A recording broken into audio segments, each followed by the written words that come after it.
모시고 전도 중심의 삶이라는 제목으로 하나님 말씀을 선포하겠습니다. 우리 앞뒤자 인사하겠습니다. 잘 오셨습니다. 은혜 받으시기 바랍니다. 우리 한 주간 평안하셨습니까? 오늘도 하나님 우리 아버지와 주 예수 그리스도로부터 은혜와 평강이 여러분 가운데 함께 할 수 있기를 주님의 이름으로 축복합니다. 오후 시간에 저희들이 소교리 문답을 살펴보고 있는데 소교리 문답이 아주 신앙의 기초를 다지기에 참 좋은 그러한 도구가 되어집니다. 그래서 우리 처음 오시고 신앙의 기초를 제대로 배우고 싶다 하시는 분들 오후 시간에 빠지지 마시고 좀 참석을 하시기를 부탁드립니다. 옆에 분과 인사하세요.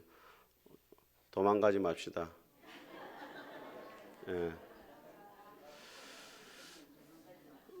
우리나라에 개봉된 영화 중에서 1000만 영화가 훨씬 넘은 게 많아요. 그 중에 1등이 뭐냐면은 명랑이라는 이순신 장군의 일대기를 다룬 영화이고, 두 번째가 뭐냐면 극한 직업이라는 그 영화입니다. 혹시 보신 적이 있는지 모르겠는데 한 1600만 명, 거의 우리나라 국민이 거의 다 봤어요. 볼 수 있는 사람은 다 본 겁니다. 그 영화가 어떤 영화냐면 형사들이 범인을 잡기 위해서 범인이 있는 건물 맞은편 치킨집에서 잠복 근무를 해요. 근데 이 치킨집 사장이 너무 장사가 안 되니까 이 치킨집을 팔려고 하는 거야. 근데 이 형사들이 이 치킨집이 다른 사무실로 팔린다든지 하면은 잠복 근무가 안 되기 때문에 이 유승용이라는 배우가 이 고반장으로 나오는데 그 배우가 자기 퇴직금을 털어가지고 치킨집을 인수합니다. 위장을 해가지고 장사를 하기 시작해요. 수원 왕갈비 통닭집이래 가지고 지금까지 이런 맛은 없었다. 이것은 통닭인가 갈비인가. 이래 이제 전화도 받으면서 장사를 하기 시작합니다. 근데 문제는 장사가 너무 잘 돼버리는 거야. 사람들이 줄을 서서 기다리고 막 하니까 형사들이 범인을 잡아야 되는데 통닭만 튀기고 있었어요. 이 이동이라는 배우가 혼자 밖에서 범인 잡다가 돌아와가지고 와 신경질 냅니다. 왜 전화를 안 받냐고. 그러니까 일하던 또 행사들은 뭐라고 어디 놀다가 들어와가지고 막 뭐라 하냐고. 자기는 일하다 왔는데. 그래서 그 이동희 배우 이렇게 말해요. 범인을 잡기 위해서 치킨집 하냐? 치킨을 팔기 위해서 범인을 잡으려 하냐? 이렇게 물어요. 자, 그 대사를 보면서 교회를 한번 생각해 봤습니다. 여러분, 교회가 존재하는 목적이 뭡니까, 여러분? 푸른숲 교회가 존재하는 목적에 대해서 주보에 보면 이렇게 되어 있습니다. 푸른숲 교회는 이웃을 그리스도께로 인도하여 예수님의 제자로 삼는 것을 목표로 한다. 이렇게 되어 있어요. 교회가 존재하는 목적이 뭐냐? 사람들을 주님께로 인도하는 것이 교회의 사명인 줄 믿습니다. 여러분, 교회가 할 수 있는 일들이 많습니다. 구제도 해야 되고 장학사업도 해야 되고 또 봉사도 해야 되고 또 카페도 하고 뭐 탁구장도 하잖아요.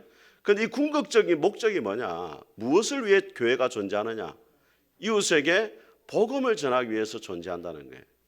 우리 성도들이 하는 일이 여러 가지입니다. 학생들은 공부를 하고 직장 가서 또 근무를 하고 사업도 하는데 그것이 본질적인 목적이 되어서 안 된다는 거예요. 그것은 다 쉽게 말하면 부업이고 본업은 뭐냐면 그 모든 일을 통해 가지고 누구를 전해야 됩니까? 예수님을 전하는 것이 우리의 본업이 되어야 된다는 것입니다. 저는 여러분들이 삶의 현장 가운데 어디서 무엇을 하든지 오직 예수님 한 분만을 드러내고 증거하는 자로 살아갈 수 있기를 주님의 이름으로 축복합니다. 자, 오늘 이 본문의 말씀은 예수님이 십자가에 죽으시고 부활하신 다음에 40일간 제자들과 함께 생활을 했는데 그때 마지막으로 제자들이 남긴 말씀이 오늘 이 본문의 말씀입니다.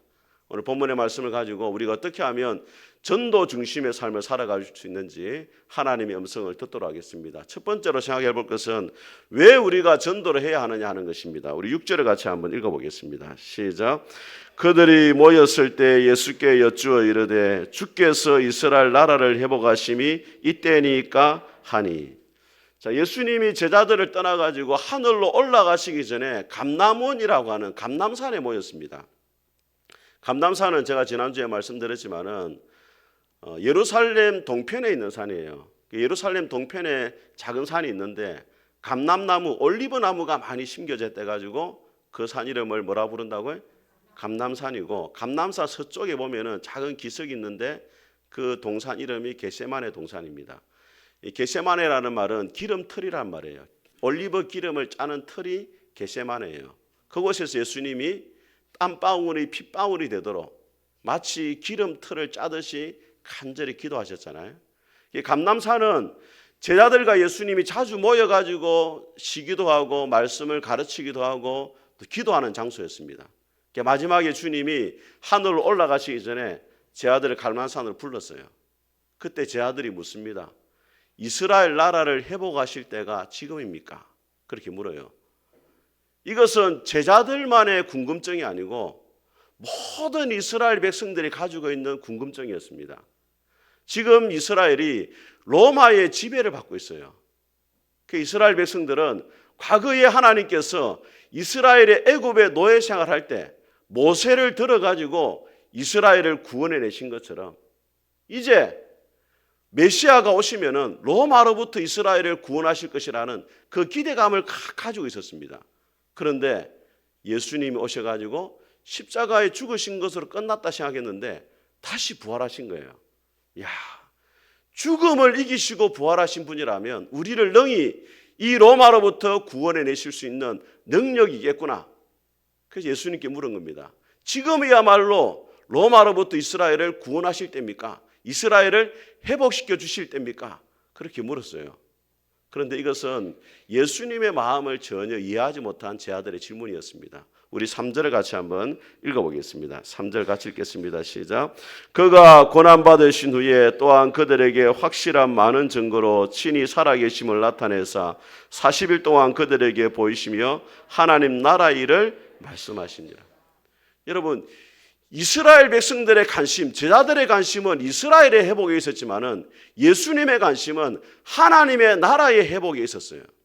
예수님이 십자가에 죽으시고 부활하신 이유가 뭐냐? 죄인들로 하여금 하나님 나라 천국에 갈 수 있는 길을 마련해 주기 위해서였습니다. 예수님이 제자들을 부르신 이유가 뭐냐? 예수님의 십자가와 부활을 증거함으로 많은 사람들을 하나님께로 인도하기 위해서, 하나님 나라로 데려가기 위해서 제자들을 부르신 거예요. 이스라엘의 소원은 이스라엘의 회복이지만은 예수님의 소원은 하나님 나라가 회복되는 거예요. 여러분, 왜 우리가 전도를 해야 됩니까? 믿지 않는 자들에게 복음을 전하고 예수님을 전하는 것이 예수님의 소원이기 때문에 그래요. 예수님이 십자가에 죽으시고 부활하신 궁극적인 이유가 뭐냐? 죄인들이 주님께로 돌아오고 구원을 받는 데 있습니다. 이게 예수님의 소원이에요. 여러분, 우리가 예수님을 믿는다는 것이 무엇입니까? 예수님을 믿는다는 것은 우리의 소원을 이루기 위해서 하나님을 이용하는 것이 아닙니다, 여러분. 하나님의 소원을 이루어드리기 위해서 우리 자신을 주님 앞에 내어드리는 것이 예수님을 믿는 것입니다. 예수님께서 주기도문에서 이렇게 가르쳤습니다. 뜻이 하늘에서 이루어진 것처럼 땅에서도 이루어지기를 기도하라. 하나님의 소원이 땅에 이루어지기를 기도하라는 거예요. 그런데 오늘 제자들은 주님의 소원을 이룬 데는 관심이 없고 자신의 소원을 이룬 데만 관심을 가지고 있더라는 거예요. 여러분, 우리가 예배를 마칠 때 부르는 찬송 제목이 뭐예요? 원하고 바라고 기도합니다. 뭘 원하고 바라고 기도합니까?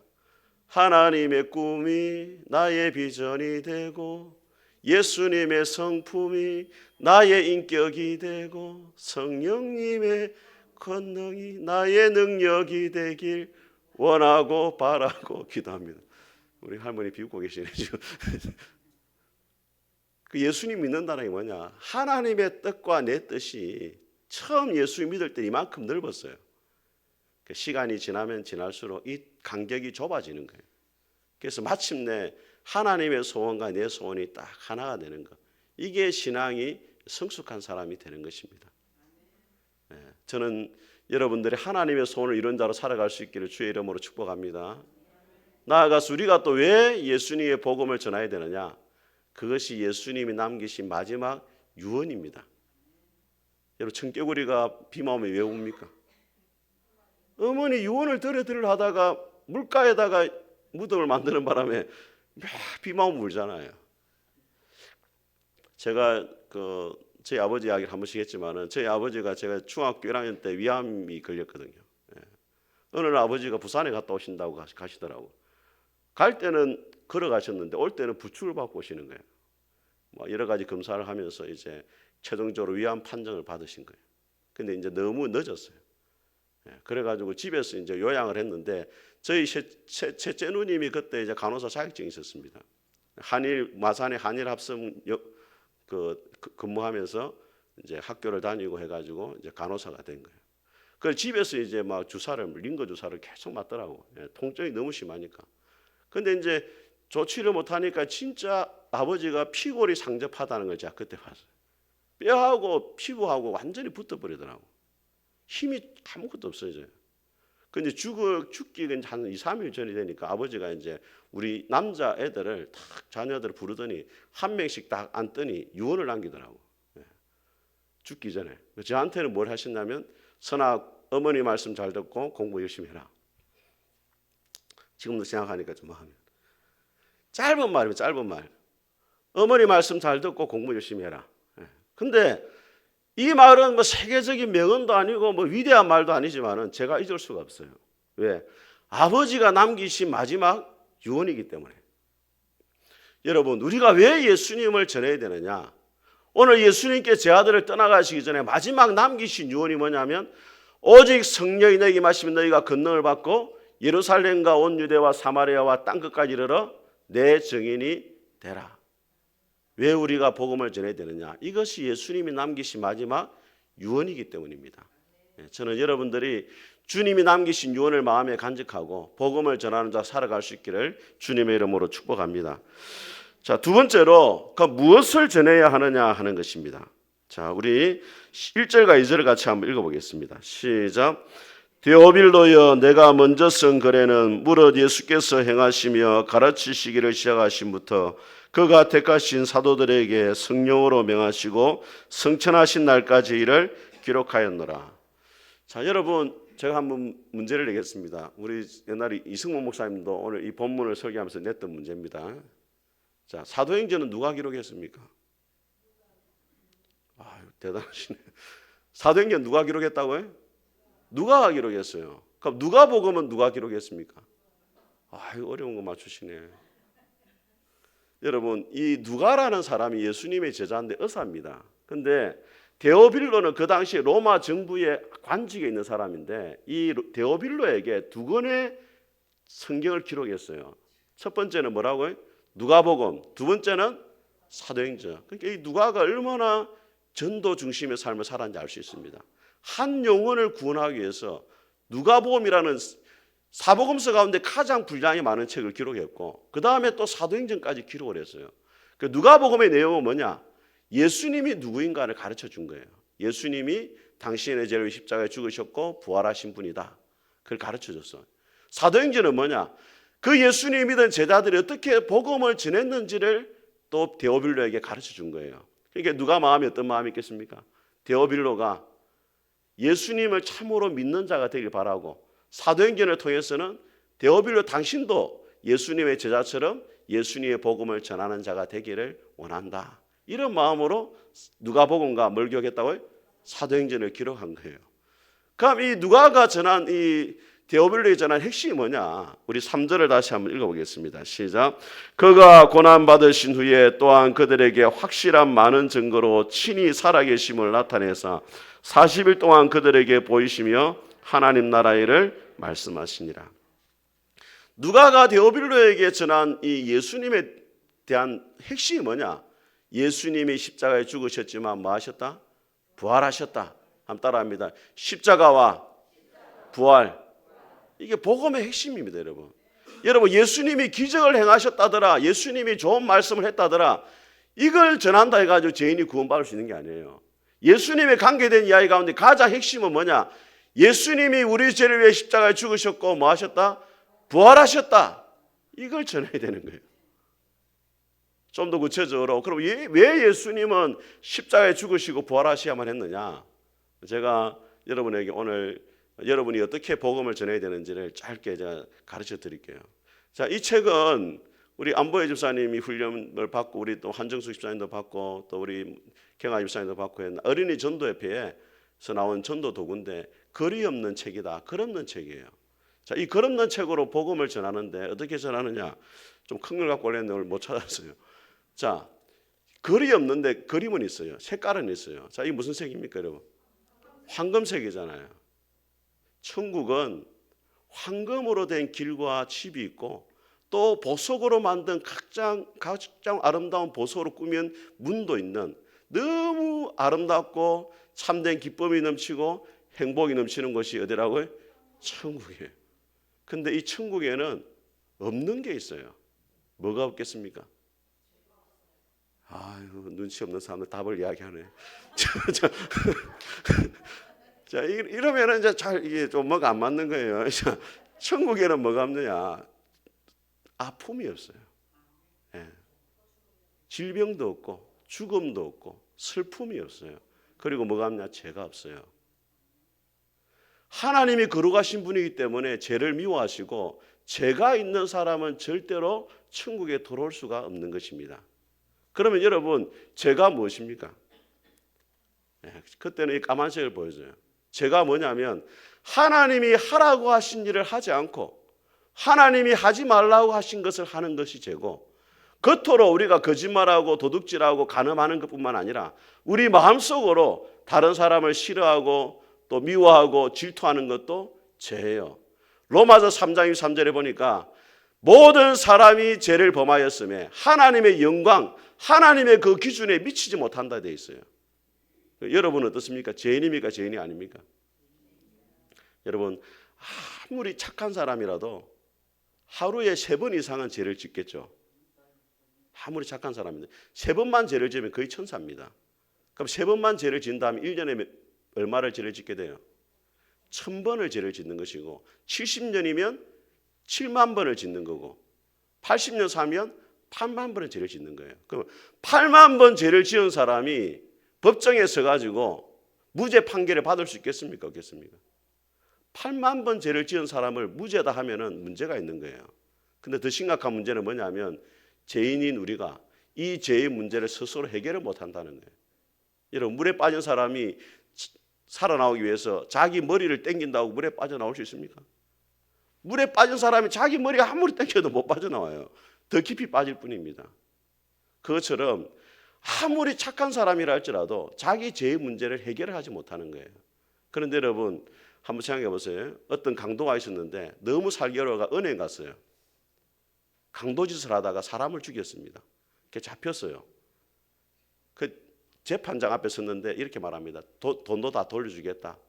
제 돈에는 뉘우친다. 그런다 해가지고 법관이 용서해 준다면은 그 법관은 공의로운 사람입니까? 공의로운 사람이 아닙니까? 공의로운 사람이 아닌 거예요. 죄를 지었으면 그 죄에 대한 반드시 대가를 지불해야 되고 심판을 받아야 됩니다. 인간 법관도 공의를 위해서 죄인을 처벌해야 된다면 가장 공의로우신 하나님께서 어떻게 죄가 있는 인간을 죄 없다라고 그냥 용서해 줄 수가 있겠습니까? 하나님은 반드시 죄에 대해서는 무섭게 심판을 해야 하시는 분이 바로 하나님이십니다.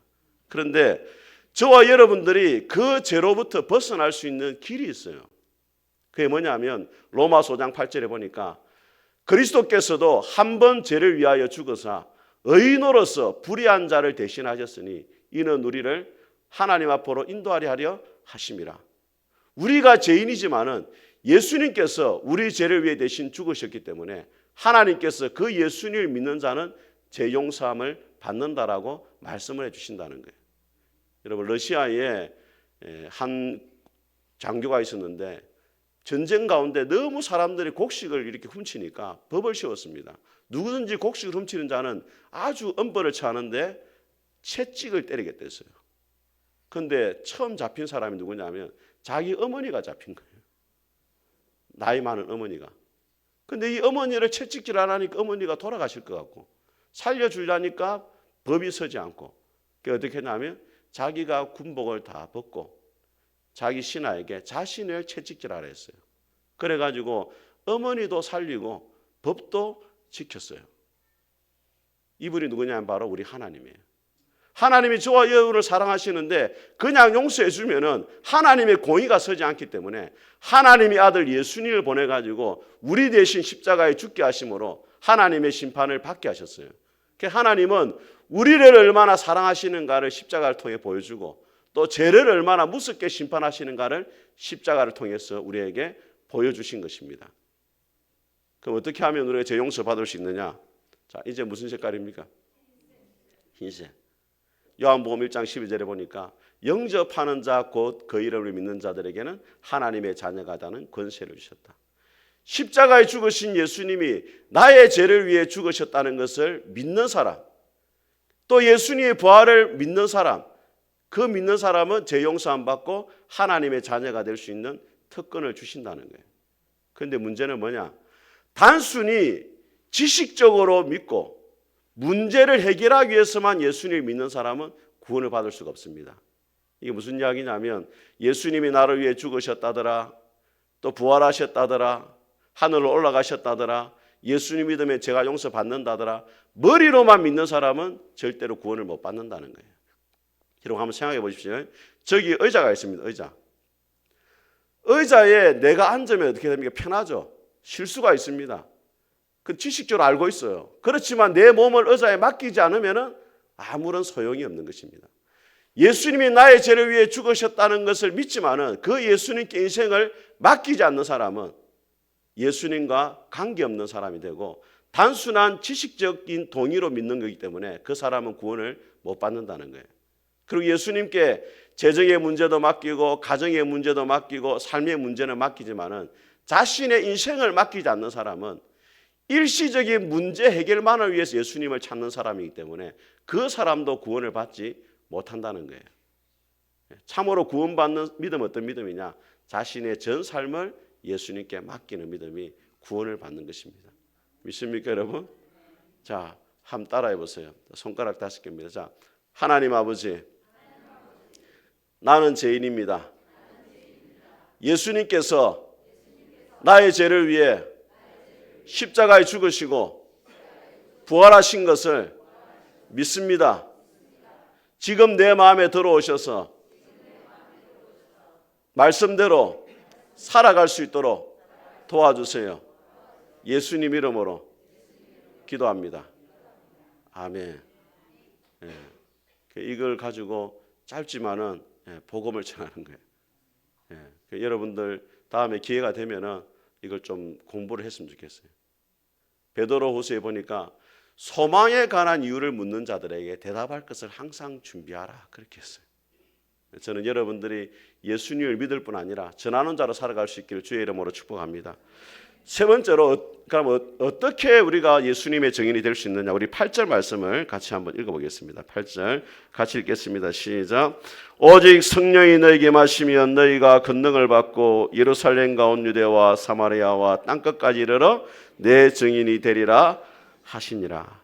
자, 여러분 예수님의 증인이 되기 위해서 가장 중요한 게 뭐냐면 성령을 받아야 돼요. 성령의 충만함을 입어야 됩니다. 왜? 예수님을 믿게 하는 것은 인간의 힘으로 안 됩니다, 여러분.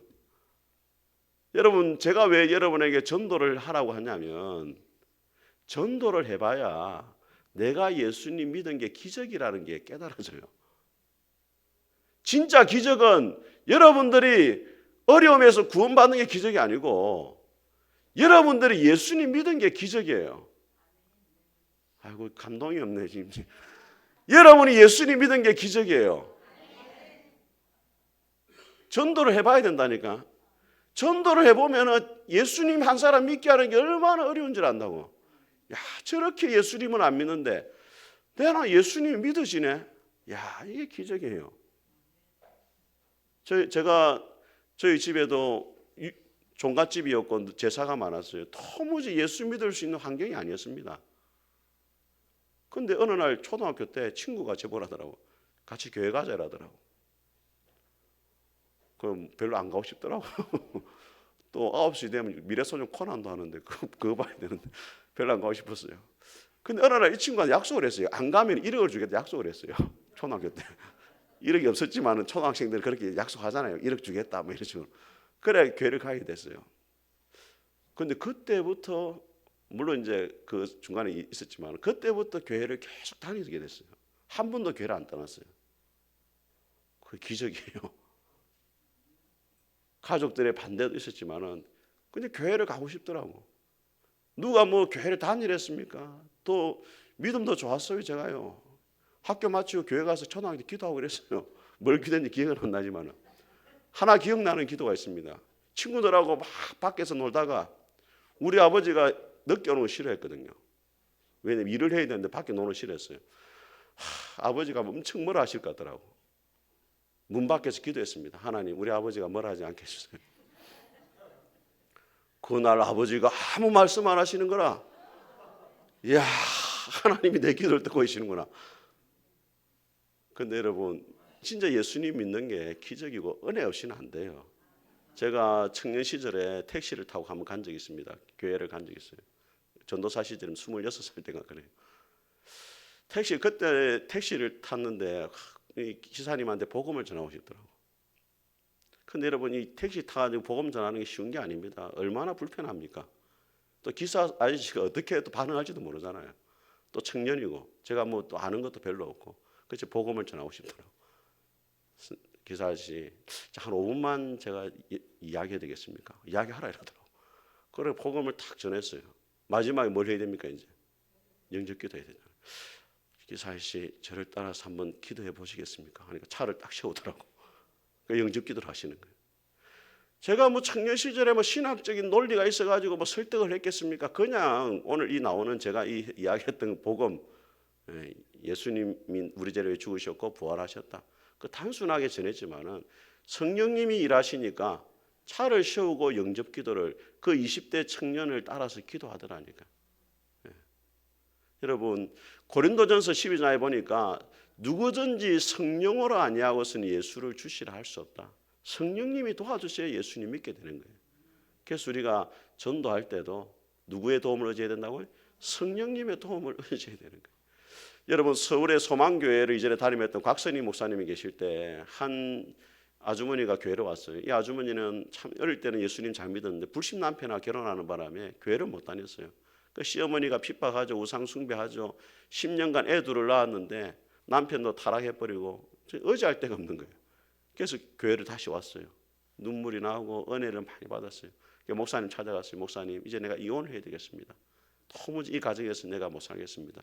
이제 예수님만 내가 잘 믿고 교회를 다니겠습니다 하니까 목사님이 이혼하라 하지 말라는 말 내가 못 하겠는데 당신이 그 가정에 10년 있었으니까 그 가정의 사람들 지옥 보낼 수 없지 않느냐. 한 달만 그 가정의 선교사라고 생각하고 참고 한번 가정을 잘 섬겨라 했어요. 집에 돌아갔어요. 시어머니가 막 구박하는 거예요. 하나님, 내가 이 가정의 선교사니까 저 시어머니도 구원하겠습니다. 남편이 술 먹고 다 뭐라 해도 하나님, 내가 이 가정의 선교사니까 저 남편도 구원하겠습니다. 한 달을 참았어요. 남편이 깜짝 놀라요. 당신 좀 바뀐 것 같아요. 나는 당신의 아내가 아니고 웃으면서 이 가정의 선교사입니다. 이렇게 이야기하는 거예요. 결국에 그 가정이 주님께로 돌아오게 되어졌습니다. 그런데 여러분, 내 정인이 되라 할 때 이 정인이라는 말 속에 뭐가 포함되어 있느냐? 순교자라는 말이 포함되어 있어요. 누가 예수님을 전할 수 있느냐? 순교자가 되어야 돼요. 죽어야 되는 거예요. 단순히 목숨을 잃는 것도 아니고 내가 죽어야 돼요. 가정에서. 특별히 여러분, 우리 불신 가정에서 예수님 믿는 분 참 얼마나 힘듭니까? 저도 그 가정을 다 겪고 왔잖아요. 이유 없이 핍박하거든요. 이유 없이 미워요. 예수 믿으면. 근데 가정에서 어떻게 죽어야 돼요? 내가 죽어야 돼요. 내가 죽는 수밖에. 내가 죽어야 나를 통해서 누가 증거됩니까? 예수님이 증거되는 겁니다. 사도 바울이 사도행 20장에 이렇게 말합니다. 나의 달려갈 길과 주 예수께 받은 사명 곧 하나님의 은혜의 복음을 증거하는 일을 마치려 하면은 나의 생명도 조금도 귀한 것으로 여기지 않겠다. 생명과 바꿀 수 있는 게 뭐냐면 복음 전도의 사명이라는 겁니다. 사랑하는 여러분, 예수님의 제자들을 부르실 때는 나를 따라오너라, 내가 너희로 사람을 낳는 어부가 되게 하겠다, 그렇게 말씀했어요. 그런데 예수님의 제자들 떠나가실 때는 너희는 가서 내 증인이 되라. 왜 예수님이 우리를 부르셨느냐? 교회 안에만 모이기 위해서 부르신 게 아니고 가서 예수님의 증인으로 살아가기 위해서 저와 여러분을 부르신 줄 믿습니다. 오늘 이 말씀을 기억하고 예수님의 증인으로 살아갈 수 있기를 주님의 이름으로 축복합니다. 아멘.